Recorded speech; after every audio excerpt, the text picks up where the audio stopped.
The table indicates that the percentage of absentee candidates has also declined slightly compared to previous years.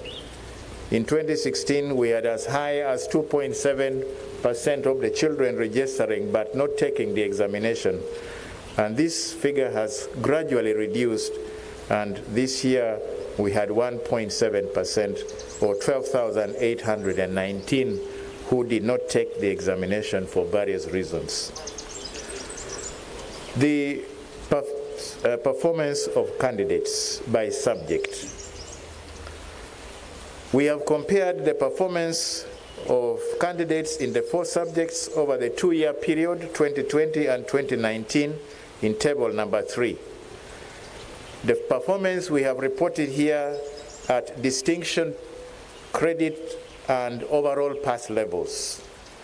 The table, Honorable Minister, indicates that if you look at the column under 8 compared to the column in 2020 compared to the column 8 in 2019, you will see that there was an overall better performance by the candidates in the English language.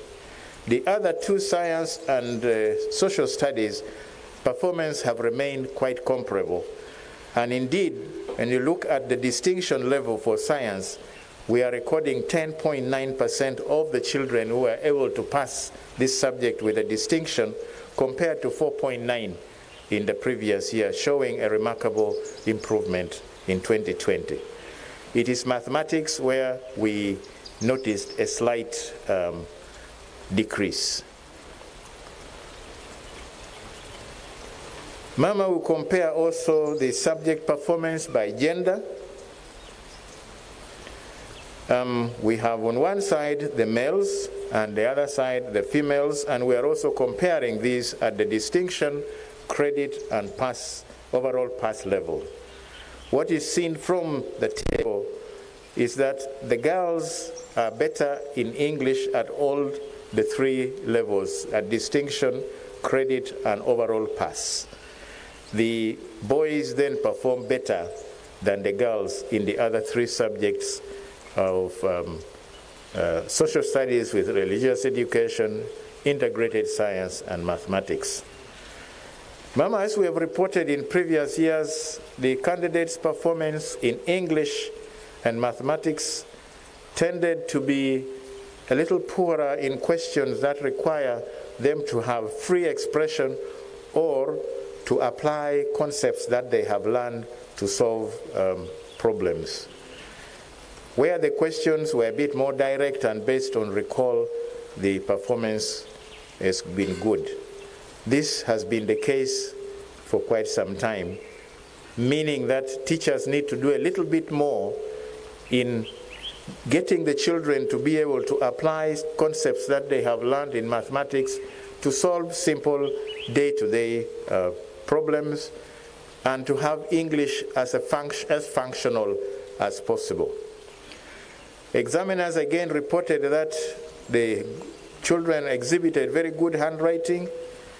Organized work was also presented even when the answers were not correct, but they presented very organized work. Mama, we now present the overall performance by division, which is shown in table number 5. We see that this year, 2020, the cumulative number of candidates who passed this examination in Division 1 is 11.1. This is 1 percentage point better than 2019, and that is quite significant. The overall pass levels are quite comparable, although many people expected that perhaps the performance was not going to be good, but we can see that the percentages, the other grades are quite comparable. Where there is a small difference, those differences are not statistically significant. In terms of numbers, we have 659,910 candidates who passed the PLA this year, compared to 17,150. the previous year. Overall, therefore, Mama, more children have qualified to proceed with their education to the post-primary institutions than in previous years. And the rate of increase, because of the rate of the high registration, the rate of increase is also much, much higher. And so there will be many more children for whom the ministry will have to find places in the post-primary institutions. Mama, the grading at this level is 1, 2, 3, and 4. Those have passed and qualify for PLE certificates. And then we have U, which is ungraded, meaning that those children who have been given that grade have not met the minimum requirements to be graded at Division 4. And we normally revise that. They go back and do the examination again. Mama, we have also compared divisional grades by funding in Table 6. This is, we are comparing the candidates who went through the UPE and those that were in the non-UPE schools. Mama, these results are also similar to what we have seen before, that overall the UPE, the non-UPE children, though they are much fewer, they are less than half of the children who were in the UPE schools. Proportionally, in terms of percentages, they perform better than the UPE children. Most of the in the non-UPE schools, it should be noted that most of these study in schools that are in urban areas. Most of the UPE schools are with the people in the rural areas. And studies that Uneb has conducted through its National Assessment of Progress in Education have consistently shown that learners in schools that are located in urban areas have been achieving at higher levels of proficiency than their peers in schools that are located in the rural areas. The reasons for this have been given. There are quite a number of them, but perhaps very significant is the fact that there is a higher level of parental involvement in the learning process in the urban areas than in the rural areas. And we think that this probably is responsible for the children in these schools doing better than those in the UPE schools, where we find much less parental involvement in the children's learning. Mama, we have also presented the performance by gender.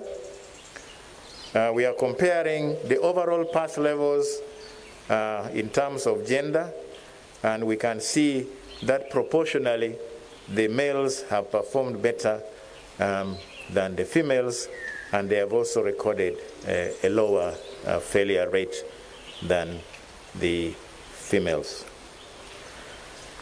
We've also shown, Mama, performance of special candidate groups. The first are the inmates.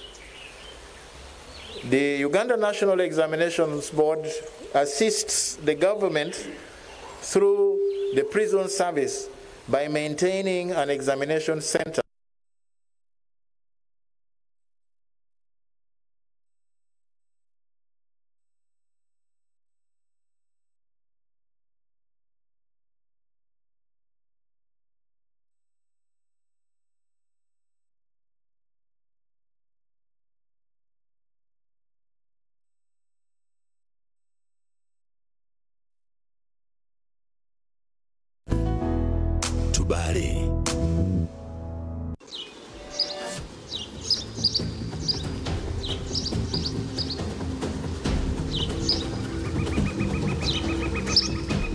Advertising your car, land or lost property has never been easier. In just a few easy steps, you can now book a classified advert in the New Vision or book at the newspaper